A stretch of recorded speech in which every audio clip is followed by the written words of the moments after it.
नमस्कार साथियों, मैं ओपी शर्मा आपका हार्दिक स्वागत करता हूं। साथियों, बड़ा सुनहरा अवसर आपके लिए है। बहुत ही शानदार समय आपके लिए है कि बहुत सारी वैकेंसी आ चुकी है और वैकेंसियों की एग्जाम डेट भी आ चुकी है। अब आप यदि धीमे चल रहे हैं, आपकी गाड़ी यदि धीरे चल रही है, तो साथियों ये आपकी भूल है, क्योंकि मौका बार बार नहीं मिलता और विजय उसी की होती है जो मौके को भुना लेता है। तो बहुत ही शानदार इस अवसर का फायदा उठाएं अपने सर्वा क्लासेज के साथ में। साथियों, अपना सर्वा क्लासेज जो अपना यूट्यूब चैनल जो है वो आपके लिए ला रहा है बहुत ही महत्वपूर्ण क्लास है। विशेष रूप से राजस्थान का संपूर्ण ज्योग्राफी आपके लिए उपलब्ध है। इसके अलावा विश्व का ज्योग्राफी उपलब्ध है। इसके अलावा इंडियन ज्योग्राफी उपलब्ध है। टेस्ट सीरीज उपलब्ध है। ठीक है ना? कहाँ पे कि आप चले आपके अपने सर्वा क्लासेज यूट्यूब चैनल जो है उसके साथ साथ में गूगल प्ले स्टोर पे आपका खुद का एप्लीकेशन है। तो अपनी एप्लीकेशन को डाउनलोड करें, इंस्टॉल करें, लॉगिन हो जाए और शुरू करते अपनी स्टडी। ठीक है, यहाँ पर देखेंगे राजस्थान का अपने भौतिक विभाजन शुरू कर रखा है और राजस्थान के भौतिक विभाजन की यदि अपन बात करेंगे मेरे दोस्तों, तो इसमें आज अपन बात करेंगे पूर्वी मैदान की। ठीक है, यानी दो भाग जो उसकी चर्चा अपने ऑलरेडी कर ली। आज अपन पूर्वी मैदान की चर्चा करेंगे। चलो, पूर्वी मैदानी प्रदेश जो है उसकी चर्चा पर शुरू करते हैं। यह अपना पूर्वी मैदानी प्रदेश है मेरे दोस्तों। पूर्वी मैदानी प्रदेश की यदि अपन बात करेंगे तो मुख्य रूप से इसकी पश्चिमी सीमा जो है वो किससे तय होती है? अरावली से। अरावली पर्वत श्रेणी जो मुख्य रूप से इसकी पश्चिमी सीमा तय करता है। इसके साथ साथ में इसकी जो पूर्वी सीमा है, यहाँ पे मुख्य रूप से एक पठार है। कौन सा? हाड़ौती का पठार। कौन सा है मेरे दोस्तों? हाड़ौती पठार। काफी लंबा प्रदेश है, कई नदियों द्वारा सिंचित है ना? तो यदि अपन बात करेंगे कि यह मैदान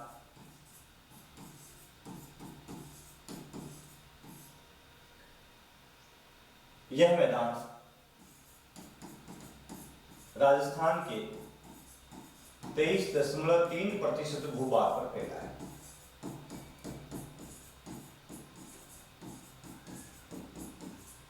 पहली बात, यहां जनसंख्या की बात करते हैं अपन दोस्तों, तो यहां राजस्थान की कुल जनसंख्या, यहां राजस्थान की कुल जनसंख्या का, यदि जनसंख्या राजस्थान की अपन बात करें उसका बहुत बड़ा भाग ये अपन कहेंगे तो 39% भाग। हालांकि सबसे अधिक भाग तो पश्चिम रेगिस्तानी प्रदेश जो सबसे बड़ा है 61.1%, उसमें निवास करता है। लेकिन फिर भी सेकंड स्थान पर जनसंख्या में यही है और क्षेत्रफल में भौतिक प्रदेश में भी यही है। 39% भाग निवास करती है। ठीक है, तो बहुत बड़ा प्रदेश है। इसको मुख्य रूप से अपन 4 भागों में बांटते हैं। यहाँ पर चलेंगे, ये वाला जो क्षेत्र है मेरे दोस्तों, ये वाला, तो इस यहाँ पे है माही नदी। तो अपन माही नदी बेसिन की चर्चा हमने ऑलरेडी इससे पहले वाली वीडियो में कर ली। ये जो प्रदेश है, यह एक नदी बहती है, इसका नाम है चंबल। इस चंबल बेसिन की भी चर्चा अपन ने कर ली। अब अपन देखेंगे कि यहाँ पे एक अन्य नदी प्रवाहित होती है इस भाग में, मुख्य रूप से यहाँ पे, और इस नदी का नाम है बनास। आज हम बनास बेसिन की चर्चा करेंगे। और यहाँ एक नदी निकलती है विराट की पहाड़ियों से, जो आंतरिक अफवाह की हो गई आजकल। कई विद्वान साथी इस अफवाह बेसिन को भी इस मैदानी प्रदेश का हिस्सा मानते हैं, जो कि है बाणगंगा बेसिन। इसकी भी चर्चा अपन करेंगे। तो सबसे पहले इस भौतिक प्रदेश की मुख्य रूप से 4 भाग अपने देखे, और उन 4 भागों में से आज अपन चर्चा करने वाले हैं किसकी? बनास बेसिन की। बनास बेसिन, इस बेसिन की साथियों में बात करें तो बनास नदी का मुख्य रूप से जो उद्गम होता है, उद्गम कहां से होता है? यहां से राजसमंद में खमनोर की पहाड़ियां, अरावली श्रेणी, खमनोर पहाड़ियां,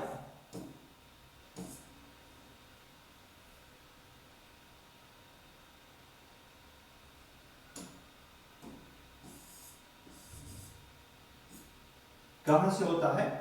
खमनोर की पहाड़ियों से। खमनोर पहाड़ियां किस जिले में? राजसमंद। यहां से इसका उद्गम होता है और यहां से उद्गम होने के बाद में उद्गम कहां से होता है? खमनोर पहाड़ियां राजसमंद, खमनोर की पहाड़ियां राजसमंद से।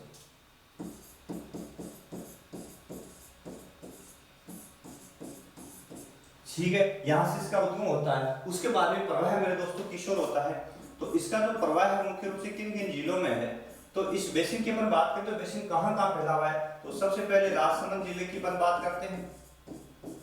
राजसमंद से निकल करके ये दक्षिण पूर्व में प्रवाहित होकर के और उदयपुर की गोगुंदा ब्लॉक में प्रवेश करती है। उदयपुर गोगुंदा ब्लॉक में प्रवेश करती है। ठीक है, फिर यहां से चित्तौड़ में प्रवेश करती है। विस्तार से अपन पढ़ेंगे जब अपवाद अंतर पढ़ेंगे। फिर भीलवाड़ा में प्रवेश करती है। भीलवाड़ा से जब निकलती है तो अजमेर की सीमा लगती है, तो अजमेर में प्रवेश करती है।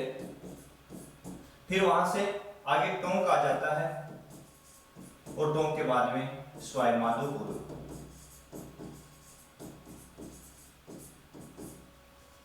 यहां इसका समापन हो जाता है। कहां पे? बनास में मिल जाती है, सॉरी चंबल में मिल जाती है। तो समापन कहां होता है? रामेश्वरम नामक स्थान पर सवाई माधोपुर। यहां एक त्रिवेणी संगम बनाती है। किसके साथ में? ये भी ध्यान रखिएगा, यहां पे ये त्रिवेणी संगम बनाती है।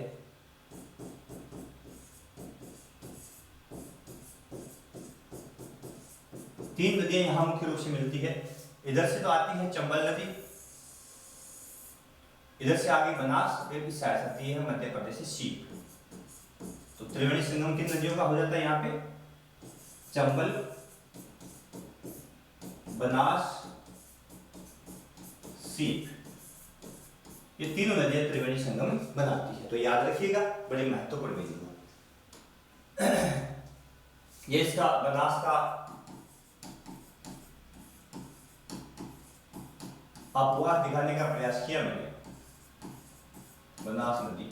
ठीक है, और हम यहाँ देख रहे हैं कि अरावली की पहाड़ियां मुख्य रूप से राजसमंद में यहाँ पाई जाने वाली पहाड़ियां हैं, उनको खमनोर कहते हैं। खमनोर की पहाड़ियां, फिर यहाँ थोड़ी ये उदयपुर में प्रवेश करती है और उदयपुर में प्रवेश करने के बाद में फिर पुनः है ये राजसमंद में प्रवेश करती है या चित्तौड़ में प्रवेश करती है। फिर ये भीलवाड़ा आ गया अपना, फिर यहाँ से अजमेर में प्रवेश करती है। टोंक, टोंक के बाद में सवाई माधोपुर, यहाँ पे ये किसमें मिल जाती है? चंबल नदी में मिल जाती है। चंबल की चर्चा आपने पहले ऑलरेडी कर ली है ना? चंबल की चर्चा कर ली। तो यमुना की सहायक नदी है। अपवाद अंतर पढ़ेंगे, इन नदियों की विस्तार से चर्चा बड़े शानदार तरीके से हम करेंगे। ठीक है, तो मुख्य रूप से राजसमंद 1, उदयपुर 2, फिर चित्तौड़ 3, भीलवाड़ा 4, अजमेर 5, टोंक 6, सवाई माधोपुर 7। तो काफी अधिक जिलों में प्रवाहित होती है मुख्य रूप से, इसीलिए इसको आंतरिक अपवाह की सबसे लंबी नदी माना जाता है। किसको? बनास को आंतरिक अपवाह की सबसे लंबी नदी, सबसे लंबी नदी मानी जाती है राजस्थान की। तो महत्वपूर्ण नदियों में से एक है। साथियों, बनास बेसिन जो मुख्य रूप से है, इसके अपवाह को 2 भागों में बांटा जाता है।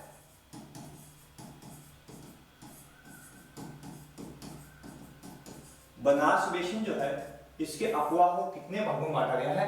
2 भागों में बांटा गया है। एक तो इसका दक्षिणी भाग, एक इसका उत्तरी भाग। तो इसके 2 भाग हैं।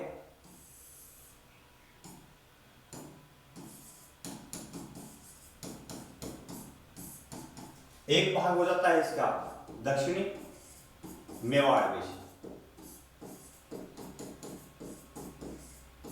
एक इसका हो जाता है उत्तर पूर्वी भाग, यानी उत्तरी या पूर्वी उत्तर पूर्वी भाग मुख्य रूप से होता है। तो ये कौन सा हो जाता है? Malpura Karauli basin, Malpura Karauli basin. अब इसकी यदि अपन सीमांक देख रहे हैं तो विशेष कोई सीमांकित तो अपन नहीं कर सकते, लेकिन ये बनास, यदि अपन यहां लेंगे अजमेर से विशेषकर भीलवाड़ा, चित्तौड़, उदयपुर का जो भाग है ना, भीलवाड़ा, उदयपुर और चित्तौड़गढ़ का जो भाग है ये तो आ जाता है किसमें, मेवाड़ बेसिन में, ठीक है ना। और यानी भीलवाड़ा तक का भाग, और भीलवाड़ा से लेकर के यदि स्वयंमाधोपुर का ये वाला जो क्षेत्र आ जाता है, ये किस भाग में आता है, मालपुरा टोंक का क्षेत्र है, मालपुरा करौली बेसिन, ठीक है, इसमें शामिल हो जाता है। मेवाड़ बेसिन की यदि हम बात करेंगे, सबसे पहले तो मेरे दोस्तों ध्यान से देखिएगा मेवाड़ बेसिन,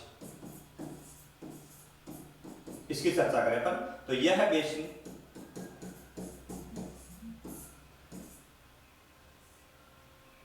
राजसमंद,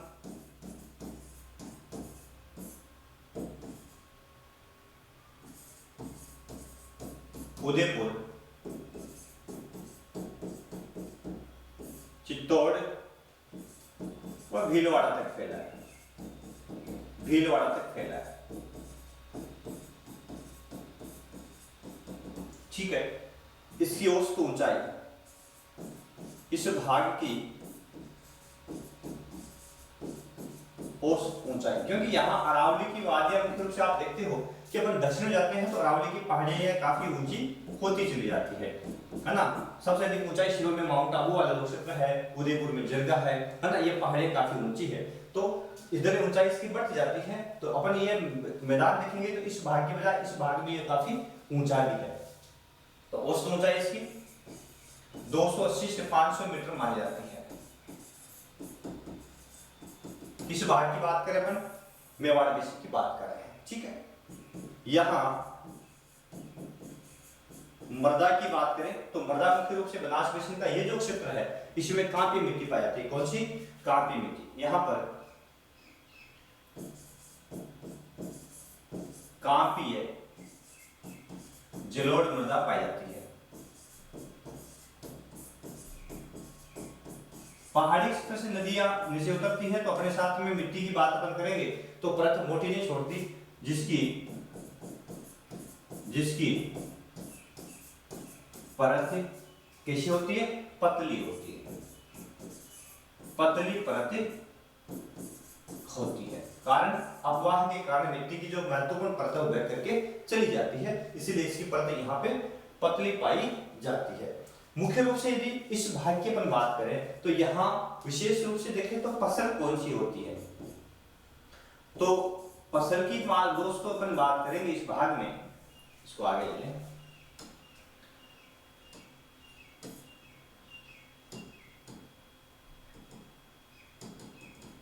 चलो, तो यहां देख लें अपन बनास बेसिन का प्रहार पहला मेवाड़ बेसिन। तो यहां फसल कौन सी होती है? तो आपको पता है कि राजसमंद और उदयपुर वाला जो क्षेत्र है मुख्य रूप से ये पहाड़ी इलाका पूरा का पूरा, और पहाड़ी इलाका है तो इस भाग में पहाड़ी जनावरों पर मुख्य रूप से जो फसलें होती है कौन सी होती है? यहाँ पे मक्का सर्वाधिक बोया जाता है ना। इसके साथ साथ में यहाँ पे उड़द बोया जाता है ना। इसके साथ साथ में यहाँ पे चना बोया जाता है ना। इसके साथ साथ में इस प्रदेश के अंदर जो ज्वार अच्छी होती है, इस भाग में ज्वार बोई जाती है। इस प्रदेश में ज्वार बहुत अच्छी होती है, तो ये भाग ज्वार के लिए भी बड़ा अच्छा है, मक्का के लिए भी बड़ा अच्छा है, क्योंकि इस पहाड़ी क्षेत्र में पाई जाने वाली जो लाल मिट्टी मुख्य रूप से पाई जाती है, उस मिट्टी में मक्के की फसल बहुत ही अच्छी होती है, ठीक है ना। तो मक्का और ज्वार बहुत ही महत्वपूर्ण फसल इस प्रदेश की है, ठीक है। आज दूसरा जो भाग इसका है, दूसरा जो भाग प्रमुख रूप से इसका है, उसका नाम है मालपुरा करौली बेसिन। अब इनके सीमांकन जो मुख्य रूप से है वो सभी जगह यदि अपन देखेंगे तो अलग अलग राइटर अलग अलग बातें यहाँ पे लिखते हैं, लेकिन मालपुरा करौली की जब बात आती है तो ये बेसिन जो है इसका विस्तार आपको कहाँ मिलेगा, तो इसका विस्तार आपको मिलेगा मालपुरा टोंक, इसका मतलब टोंक जिला आ गया। यदि उस मेवाड़ को अपन छोड़ दे तो यहाँ से भीलवाड़ा तक वो लिया अपन तो अजमेर भी इसमें शामिल हो जाएगा, मालपुरा करौली हो जाएगा, ठीक है ना, सवाई माधोपुर हो जाएगा। तो मुख्य रूप से ये बेसिन है मालपुरा करौली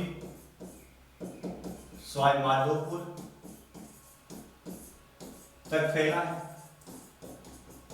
अब ये भी मत कीजिए कि यहीं तक फैला है, मुख्य रूप से इसका विस्तार अलवर तक मानते हैं। इसके अलावा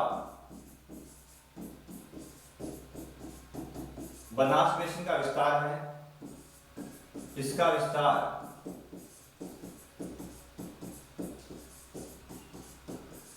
अलवर तक माना जाता है। कहां तक मानते हैं? अलवर तक माना जाता है, समझ गए, ठीक है। तो अलवर तक मुख्य रूप से इसका विस्तार माना गया है। यहाँ मुख्य रूप से इसकी ऊंचाई जो हो जाती है किस भाग में, मालपुरा करौली जो बेसिन है यहाँ पे इसकी ऊंचाई जो इस धरातल की ऊंचाई है वो थोड़ी कम हो जाती है, यानी यहाँ पे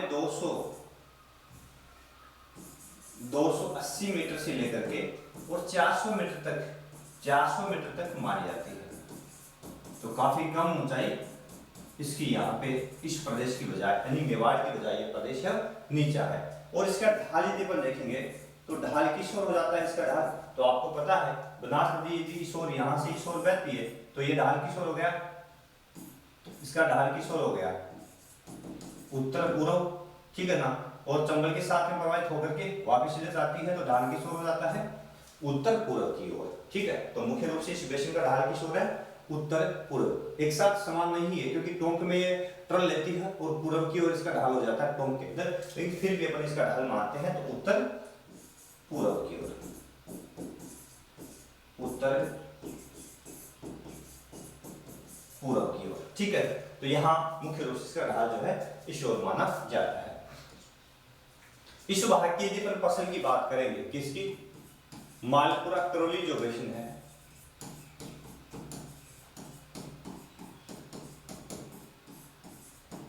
मालपुरा करौली जो बेसिन है, इस भाग की यदि यहाँ फसलें कौन कौन सी होती है, क्योंकि उपजाऊ जलोढ़ मृदा वाला क्षेत्र है, वर्षा बहुत अच्छी होती है।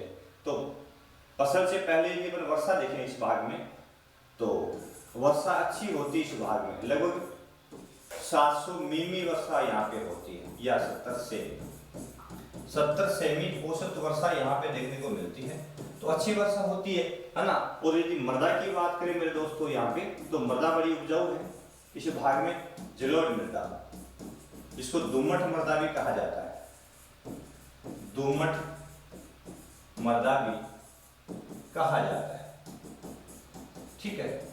ये मिट्टी यहाँ पे मुख्य रूप से पाई जाती है। तो फसल आपको पता है इस भाग में अच्छी होती है, यानी रबी की फसल में जो है चना है, गेहूं है, ठीक है। अलवर तक आपको पता है सरसों बहुत अच्छी होती है, सरसों है। इसके अलावा यदि खरीफ की फसलों में अपन बात करेंगे तो मूंग है, उड़द है, ठीक है, आदि फसलें मुख्य रूप से इस प्रदेश में बोई जाती है। अलग एक बात की अपन बनास बेसिन में मालपुरा जो करौली बेसिन उसकी फसलें अलग है, ठीक है, और जो मेवाड़ी प्रदेश है उसकी फसलें कुछ अलग है, क्योंकि मिट्टी में थोड़ा चेंजेस पाया जाता है ना। क्योंकि यहाँ पर जो मेवाड़ी जो प्रदेश है यहाँ की मिट्टी जो मुख्य रूप से कैसी है, लाल कंकरीली मिट्टी पाई जाती है मुख्य रूप से, और यहाँ जलोढ़ मिट्टी पाई जाती है। यहाँ की मिट्टी को कहाँ की मिट्टी कहा जाता है, तो थोड़ा सा चेंज है, इस वजह से यहाँ पे फसलों में भी आपको थोड़ा चेंज मिलेगा। दो वर्ड आते हैं इस प्रदेश के लिए, एक शब्द आता है खेराड़, एक शब्द कई बार पूछ जाता है माल खेराड़, खेराड़ माल खेराड़, ठीक है ना। तो दो शब्द महत्वपूर्ण आते हैं। जो खेराड़ शब्द है वो किसके लिए कहा जाता है, मुख्य रूप से झाजपुर ब्लॉक है, झाजपुर भीलवाड़ा है ना, झाजपुर भीलवाड़ा के लिए, ये जो क्षेत्र है इसके लिए मुख्य रूप से क्या उपयोग किया जाता है, खिरार शब्द काम में लेते हैं। और करौली का जो मालपुरा क्षेत्र है, मालपुरा करौली टोंक का जो क्षेत्र है, मालपुरा टोंक, ठीक है, इसके लिए माल खिराड़े काम में लेता है, माल खिराड़े, ठीक है। इस प्रकार से अपन कह सकते हैं कि यह प्रदेश मुख्य रूप से दो भागों में बटा हुआ है। कौन सा? बनास बेसिन, राजस्थान की आंतरिक प्रवाह की सबसे बड़ी नदी, है ना। चलो जी, अगला बिंदु महत्वपूर्ण है, वो है इस भौतिक प्रदेश का अगला जो भाग है उसका नाम है बाणगंगा बेसिन, बाणगंगा बेसिन। बाणगंगा की साथियों अपन बात करेंगे तो ये नदी मुख्य रूप से कहां से निकलती है, बैराट की पहाड़ियों से निकलती है, ठीक है ना। और बैराट की पहाड़ियों से निकल करके और उत्तर प्रदेश में चली जाती है। आजकल ये आंतरिक प्रवाह की नदी है, पहले यमुना में मिलती थी ऐसा माना जाता है। तो ये कौन सी नदी है? बाणगंगा, ठीक है। तो निकलती कहां से? ये जो पहाड़ियां मुख्य रूप से है इनका नाम है बैराज। पहले जयपुर था, आजकल अलवर बहरोड, कोटपुतली बहरोड जिला हो गया। कोटपुतली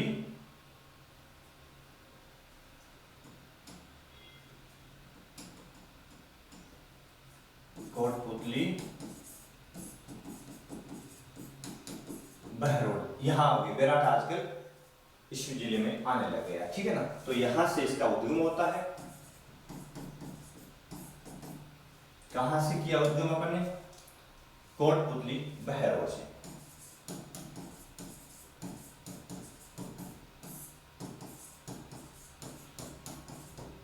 बहरोड जिले की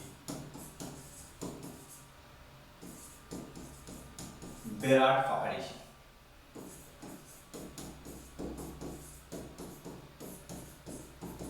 ठीक है। अगवा इसका मुख्य रूप से किस ओर है? पूर्व की ओर अपन चलते हैं तो कोटपुतली बहरोड,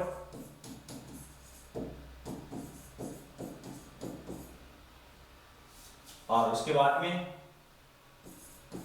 अलवर, ठीक है, धौलपुर। इस भाग में आदि क्षेत्र में इसका बेसिन, आदि क्षेत्र में बेसिन फैला है किसका? बाणगंगा का। अब यह है, इसके बारे में कोई विशेष बेसिन के बारे में जानकारी हासिल नहीं है, यानी हासिल होने का मतलब इसके बारे में ज्यादा एक्सप्लेन पूछा नहीं है अब तक, ठीक है ना। मुख्य रूप से यही भी यहाँ की मिट्टी भी जलोढ़ मिट्टी पाई जाती है। और ये जो अलवर वाला क्षेत्र है, धौलपुर वाला, भरतपुर वाला क्षेत्र है, फसलों के अंदर सरसों के लिए, गेहूं के लिए, चने के लिए जो रबी की फसलें हैं बहुत अच्छी फसलें होती है। और राजस्थान का सबसे अधिक उत्पादन यदि अपन देखें तो खाद्यान्न के अंदर अपना अलवर जिला ही है, खाद्यान्न, है ना। तो उत्पादन सर्वाधिक होता है, तो ये महत्वपूर्ण प्रदेश है जहाँ पे नदी बहती है, ठीक है। इसके अलावा जैसे बाजरा है तो बाजरे का सर्वाधिक उत्पादन होता है वो अलवर में होता है। तो ये प्रदेश है, फसल उत्पादन भी बड़ा महत्वपूर्ण माना जाता है, ठीक है। तो ये था अपना, अपन बात कर रहे थे किसकी? पूर्वी मैदानी प्रदेश की। इसके बाद में अगला जो मैदानी प्रदेश आएगा, सॉरी पठारी प्रदेश आएगा, वो होगा अपना हाड़ौती का पठार। हाड़ौती पठार की चर्चा अपन विस्तार से अगले क्लास में करेंगे। तब तक के लिए लेते हैं विदा। सभी साथी सेवा क्लासेज यूट्यूब चैनल को लाइक शेयर सब्सक्राइब जरूर कर लें, बेल आइकन दबा लें, और अपने सेवा क्लासेज जो अपना एप्लीकेशन है उस एप्लीकेशन को गूगल प्ले स्टोर से इंस्टॉल भी कर लें, ताकि आपको वहां शानदार class, recorded class, test series और संपूर्ण ज्योग्राफी है उसके नोट्स मिल सके। धन्यवाद, फिर मिलेंगे अगली क्लास में, तब तक के लिए नमस्कार। जय हिंद, जय भारत।